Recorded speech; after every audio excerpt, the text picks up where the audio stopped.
and welcome back to our channel. In this video, I will show you guys how to activate Microsoft Word. So first open File Explorer, then go to Local Disk, then click on Program Files, and look for Microsoft Office.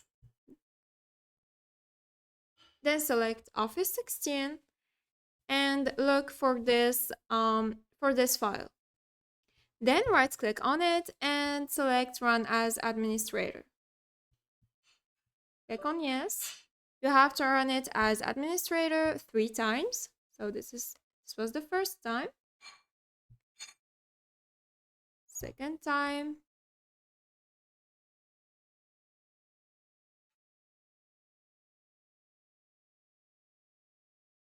And third time. And that's it. Now the problem should be solved. Just open Microsoft Word again.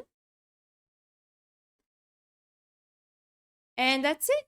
I hope this video was helpful. Thanks for watching. Goodbye.